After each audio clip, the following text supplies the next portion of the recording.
From Charlemagne the Fraud, Marilyn Mosby speaks on the cost of taking on the justice system. She was part of the quote-unquote justice system. She was completely corrupt, and I don't know her whole background, but it's obvious. Look, she's got this fake wig on, and she wants you to just she needs a pardon. She deserves a pardon because she's one of them. I am part of the ruling class, so I shouldn't have to face consequences, even though we're constantly told that nobody is above the law. No one, not even the president, is above the law. Got that? No one is above the law. Explain the very same people who spent all day making excuses for illegitimate government spying on American citizens. But never mind. Literally, no one is above the law. Watch. No one is above the law, not even the President of the United States. Nobody is above the law. No one is above the law. No one is above the law. No one is above the law, not even the President of the United States. No one's above the law. No one is above the law. That no person is above the law. Nobody should be above the law. Nobody should be above the law, including the President of the United States. Anyways, my name is Eric. This channel is called Report and Opine. Please like, comment, share, subscribe, all that fun stuff. I'm absolutely begging you. I'm begging you, please. Come on, please. It costs nothing to you, but it helps me a lot because the algorithm is a monster. If you want to help me even more and spend a little bit of money, go ahead and buy my book, New York City 2020, Gotham Unglued on Amazon.com. That link will be in the description. But Charlemagne the Fraud says, I hope you take some time out of your day to hear Marilyn Mosby, ESQ, speak about the injustice happening to her. Also take some time to go to justiceformarilynmosby.com and sign the petition for the Biden administration to grant her a pardon. Yeah, go sign a petition, right? We also want to get that judge who's completely impartial out in Florida. We want to get her taken off, so we're going to sign these petitions. It doesn't mean anything. And look, she's facing 40 years, but I highly doubt she's going to get that. She's going to get a slap on the wrist and a little bit of probation for all of the scamming and corruption she's done in Baltimore, which of course is notoriously corrupt. Baltimore City State's Attorney, so you were doing your job, and then... Oh, yeah, DJ Envy. Oh, you're doing your job. Yeah. Bro, what are you talking... It took a shift. When did it start taking a shift? When did the government start attacking you, and for what reason? So when I became the state's attorney... When did the government start attacking you, and for what reason? You mean as a weirdo, progressive, regressive leftist, they started noticing some of my corruption? Right? Or when did the government start coming after me? Give me a break, bro. Attorney, I was the youngest chief prosecutor of any major American city in the country. Mm-hmm. I won at the age of 34. And so 5 months. And where did you get that wig? Right? Where did you get the culturally appropriating blonde Beyonce wig? Where'd you get that?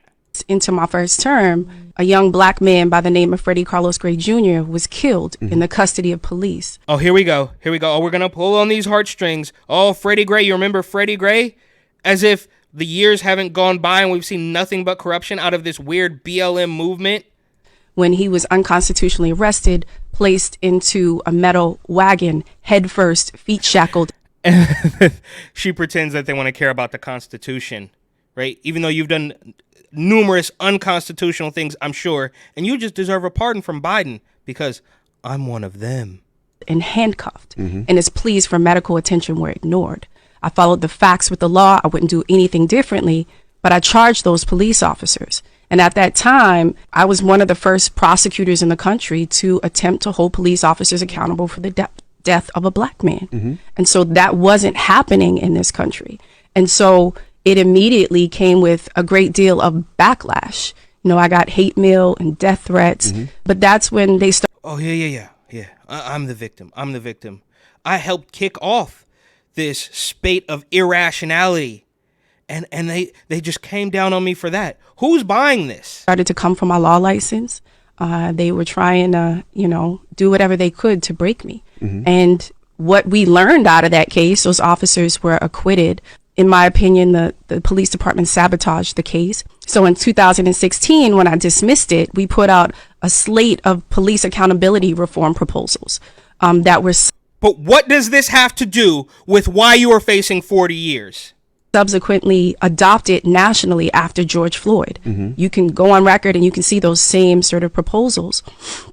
But we also learned our lessons in that during my tenure, we then subsequently prosecuted 33 police officers successfully, right? Not just, you didn't go after just the Freddie Gray police officers, 33 other police officers successfully. Anybody that preyed upon the vulnerabilities of the citizens of Baltimore had to deal with my office. That was you. You were preying on the vulnerabilities of the residents of Baltimore. I knew people were going to come for me. I just didn't think that they were going to use this system against me in a way in which I would be wrongly convicted and face the same sort of reality as all of those exonerees. So this is the indictment that happened in 2022. That was the first time they came for you? For 5 years, they had been investigating every aspect of my life. Yes, because you were in a position of quote unquote power and you were probably doing some fairly unsavory things. So they were looking into you and you just want to claim that oh my God. So like they combed my taxes, my charitable donations, my campaign contributions. They went. What did you think was going to happen? If you were a public official, did you think they weren't going to look into that at all? Did you keep your hands clean or not? Right? You are mad at them for investigating somebody who is held up to a higher standard than maybe the regular Baltimore resident? To my children's dance instructors. They were sending the FBI to my neighbors' homes at 5 a.m. And so I understood that it was coming, but I still knew that I had done nothing wrong. Yeah. And so to then have, all of that be... So what did they find? And that's why they took you down? Or is it because you were scamming and embezzling funds or whatever the hell you were doing, right? Isn't that why you were indicted? You want to make it seem as though you were indicted because they were investigating your tax returns because of Freddie Gray or something? Are you going to tell the people why you were actually convicted? Public. And the feds, when they investigate and you don't know it until you're indicted. They made it very public because they wanted to create this narrative that I was somehow a villain and corrupt. And so... Yeah, well, you probably are, okay? We just saw the former mayor of Arcola who promoted a race hoax and then was eliminated by a black woman. So the former black mayor of Arcola, Texas, which is just south of Houston, said, oh, somebody sent a noose to my office and said, get out of the race. And then he lost the race to a black woman, right? And then you have, obviously, Tiffany Henyard. These people are just at the top of the chain, you've got Kamala Harris, who called Bo Jiden a racist and then became vice president and blames you for noticing anything that they do wrong.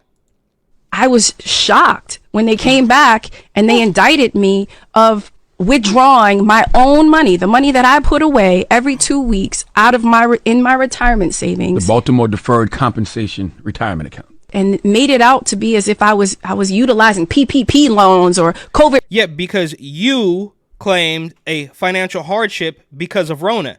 And lots of other people have tried to scam the Rona scammers. And now that the two-tier justice system could possibly not work 100% in your favor, like you're going to get away scot-free, you're mad about it? Because I can almost be sure, even if you were convicted, but even if you face some consequences, it's going to be a slap on the wrist of what? A year of probation at worst? With relief funding, right? Like, no, this is literally my money. And what I was told was that I could access my money. What the government put on the stand is that David Randall, who's the executive director for the Deferred Compensation Fund for Baltimore City, he said... Bro, she's obviously lying. She's wearing her jacket like a city girl. She's got the decrepit wig on. She's got the fishnet. She is just another version of Tiffany Henyard. They are all over the place, right? I mean, it just never ends. All you needed to do was suffer a $50 adversity and you could access your money. 739 people in the city of Baltimore did the exact same thing that I did, and I'm the only person in America that had... Doubt it. Highly doubt it. Highly doubt people did the exact same thing that you did. Has now been targeted, prosecuted, and convicted of doing this and facing 40 years in jail. I don't know if you know this part, but it's actually United States overall, 35,000 people did the same. Yeah, okay, and here we go. We got Angela Cry, as I like to call her, who's been on an absolute tear promoting this case, and she has now put on the thick rim glasses to let you know that she's super serious. Thing withdrawing from their retirement accounts. None of them were prosecuted either. So what's the call to action? What do we need people to do? We need people to No, we don't need people to do anything, right? I am not taking advice from this woman at all, right? Let's never forget that this is the same woman who popularized or coined the phrase that the MAGA hat was triggering and maddening like the new Klan hood. But this Make America Great Again hat is just as maddening and frustrating and triggering for me to look at as a KKK hood. It's absolutely ridiculous the way these people think you people are going to get over on you. And look at some of the comments. I'm from Baltimore. The whole system is corrupt AF, and she is part of it. She's talking about Freddie to tug on y'all heartstrings. From what I read, the charges says she claimed hardship withdrawal on her personal pension and used the money to invest in real estate, or as the New York Post puts it, I believe two ritzy homes in Florida as a Baltimore representative. I didn't hear it addressed in this interview, but does anyone know more about it, right? That seems fairly level-headed.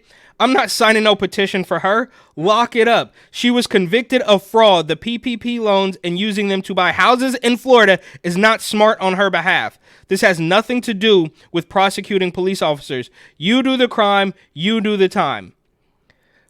If I understand this correctly, so she willingly filled out and signed forms attesting that she needed to withdraw her money because you're having a COVID hardship, all the while understanding that there is jail time and fines for doing this because it is against the law to lie on official government forms. She then took the money and invested in real estate for personal gain and not the purpose you said it was for. Now you are upset because they caught you, all the while knowing they were trying to get at you over the years. So you knew they were onto you and you did it anyway. So she thought it would be a good idea to commit fraud while you're a sitting DA, a government agency in a major city that's already been filled with corruption, and now she's on a campaign to say you're being targeted and treated unfairly. But all the while, I don't know why they keep saying that, knowing you did exactly what they accused you of, and now she doesn't want to stand by the merits of the very law she has sworn to uphold, being a DA during the time she was willingly breaking them because she wanted a summer home. And there you have it. So the first top couple comments can see right through this. But you got Angela Cry and Charlemagne the Fraud and this Marilyn Mosby woman basically telling you that, well, I'm not going to face any consequences because I'm a Democrat. She's not even really saying she didn't do it. She's admitting she did it and saying, well, I didn't know it was illegal. She's not even playing the race card. She's saying, well, I prosecuted cops, which you probably shouldn't have done, and you spearheaded the BLM movement. Fine, whatever. I'm sure some people probably love you for that, but it's completely despicable. But under all of this, she is quite literally just saying, well, I'm on your team, so I'm not going to face any consequences, right?